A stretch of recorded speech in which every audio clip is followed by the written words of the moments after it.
வணக்கம் and welcome to my channel.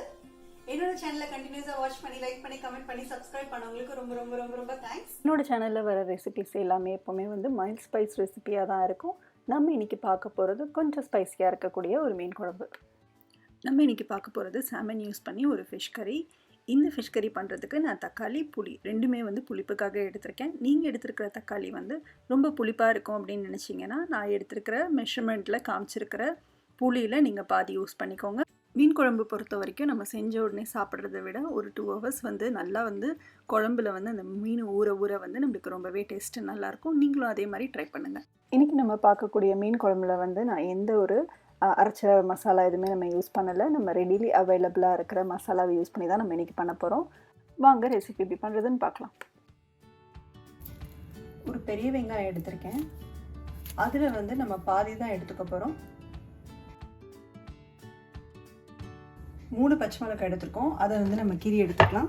இந்த அளவுக்கு பூண்டு எடுத்திருக்கேன். இதை நம்ம தோல் உரிச்சு எடுத்துக்கலாம். இந்த அளவுக்கு கருவேப்பிலை இலையும் கழுவி எடுத்துக்கிட்டேன். இது கூடவே ஒரு பெரிய தக்காளி எடுத்திருக்கேன். அதை நம்ம 4 கட் பண்ணிக்கலாம். மிக்சியில் போடுற அளவுக்கு எடுத்துக்கோங்க. இதை நம்ம மிக்சி ஜாரில் கிரைண்ட் பண்ணி எடுத்துக்கலாம். இந்த அளவுக்கு கிரைண்ட் பண்ணிக்கிட்டாச்சு. இந்த மாதிரி சங்க்ஸ் இருந்தால் பரவாயில்ல. இதையும் ஒரு சைடில் எடுத்து வச்சுக்கலாம். இந்த அளவுக்கு நம்ம புளி எடுத்துக்க போகிறோம். இதை ஒரு தடவை தண்ணியில் வாஷ் பண்ணிக்கலாம். வாஷ் பண்ண புளியை இந்த பவுலில் சேர்த்துக்கலாம். அது கூடவே நம்ம 1 கப்பு சுடு தண்ணி சேர்த்துக்க போகிறோம். இதை ஒரு பக்கம் வச்சிடலாம். கடாய் நல்லா சூடானதுக்கப்புறம் 1 டேபிள் ஸ்பூன் நல்லெண்ணெய் சேர்த்துக்கோங்க.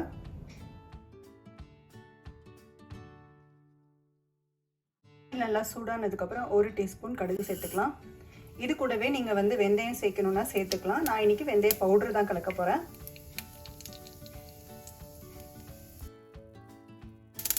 பூண்டையும் கலந்துக்கலாம். அது கூடவே நம்ம வெங்காயம் சேர்த்துக்கலாம். 1 டீஸ்பூன் உப்பு கலந்துக்கலாம். வெங்காயம் இந்த அளவுக்கு நம்மளுக்கு வதங்கினதுக்கப்புறம் நம்ம தக்காளி சேர்த்துக்கலாம். இது கூடவே நான் 1/2 கப்பு தண்ணி எடுத்திருக்கேன். அதை மிக்சி ஜாரை நான் வாஷ் பண்ணி அதிலே சேர்த்துக்கிறேன். அதுலேயே 1/4 டீஸ்பூன் மஞ்சள்தூள் சேர்த்துக்கிறேன். இப்போ இது ஒரு தடவை நல்லா மிக்ஸ் பண்ணி விட்டுக்கலாம்.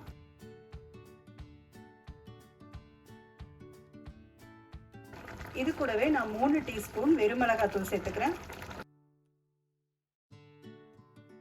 அது கூடவே ஒரே ஒரு டீஸ்பூன் தனியா பவுடர் சேர்த்துக்கிறேன். 1/4 டீஸ்பூன் வெந்தய பவுடர் சேர்த்துக்கிறேன். இது எல்லாத்தையும் ஒரு தடவை மிக்ஸ் பண்ணி விட்டுக்கலாம். இது குக்கார டைமில் நம்ம புளி தண்ணி ரெடி பண்ணிக்கலாம். தண்ணியில் போட்டால் புளி நல்லா ஊறி இருக்கும். கொஞ்சம் லைட்டாக நம்ம கையை விட்டு நல்லா புளி சாறு மாதிரி பண்ணிக்கலாம். இது கூடயே நம்ம புளி வச்சுருக்கோம் இல்லையா, கரைச்சி வச்சுருக்கிறதே இதில் கலந்துக்கலாம். இப்போ இதோட நான் திருப்பியும் 1 கிளாஸ் வாட்டர் திருப்பியும் ஆட் பண்ணி நான் இதில் சேர்த்துக்க போகிறேன். உங்களுக்கு குழம்பு திக்காக ரொம்ப வேண்டாம், கொஞ்சம் தண்ணியாக இருக்கணும் அப்படின்னு நினச்சிங்கன்னா இது கூட நீங்கள் இன்னொரு 1 கிளாஸ் வாட்டர் சேர்த்துக்கலாம். இது ஒரு தடவை நல்லா மிக்ஸ் பண்ணி விட்டுக்கலாம். இது நல்லா நம்ம கொதிக்க விட்டுடலாம்.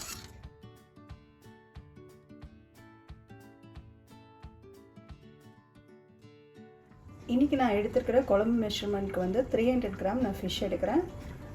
சாமன் ஃபிஷ் எடுத்திருக்கேன். இதை நம்ம சின்னதாக நம்ம கட் பண்ணிக்கலாம். ஏன்னா மசாலா இந்த ஃபிஷ்ஷுக்கு உள்ளே இறங்குறதுக்கு கொஞ்சம் டைம் ஆகும். 15 மினிட்ஸ்க்கு நல்லா கொதிச்சிருந்தது. அந்த ஸ்டேஜில் கொதிச்சதுக்கப்புறம் எடுத்து வச்சுருக்கிற மீன் நான் இந்த அளவுக்கு நான் மீனை கட் பண்ணிக்கிட்டேன். இதை ராக் சால்ட்லேயும் போட்டு நான் வாஷ் பண்ணி எடுத்து வச்சுருக்கேன். இந்த மீனுக்கு மட்டும் நம்ம ஒரு 15 மினிட்ஸ் வரைக்கும் நம்ம வேக விட்டால் கொஞ்சம் நல்லா மசாலா உள்ளே இறங்கும். ஸோ இந்த மீனை இப்போ நம்ம சேர்த்துக்கலாம் குழம்புல. இது கூடவே நம்ம கட் பண்ணி வச்சுருந்தோம் இல்லையா, அந்த பச்சை மிளகாவையும் சேர்த்துக்கலாம். அது கூடவே நம்ம கருவேப்பிலையும் சேர்த்துக்கலாம். இப்போ எல்லாத்தையும் ஒரு தடவை மிக்ஸ் பண்ணி விட்டுக்கலாம். ஆல்ரெடி நம்ம 1 டீஸ்பூன் உப்பு போட்டாச்சு. இப்போ 1 டீஸ்பூன் எடுத்திருக்கேன். அதில் பாதி தான், அதாவது 1/2 டீஸ்பூன் தான் நம்ம உப்பு சேர்க்க போகிறோம். ஒரு தடவை மிக்ஸ் பண்ணி விட்டுக்கலாம். நீங்கள் உங்களுக்கு தேவையான அளவு உப்பு சேர்த்துக்கோங்க. 15 மினிட்ஸ் கிட்ட ஆயிடுச்சு. நீங்கள் பார்த்தீங்கன்னா தெரியும், மேலே வந்து அந்த ஆயில் எல்லாம் வந்து பிரிஞ்சு வர ஆரம்பிச்சிருக்கு. இந்த ஸ்டேட்டில் இந்த மாதிரி பிரிஞ்சு வர ஆரம்பிச்சிருக்கு. இன்னும் கொஞ்சம் பிரிஞ்சு வந்ததுக்கப்புறம் நம்ம அடுப்புலேருந்து இறக்கிக்கலாம்.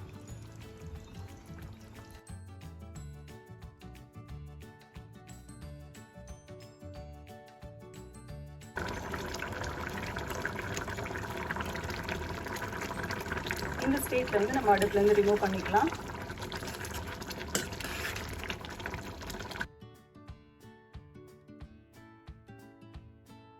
இந்த ரெசிபியை வீட்டில் நீங்களும் ட்ரை பண்ணி பாருங்க. See you in the next video. Bye.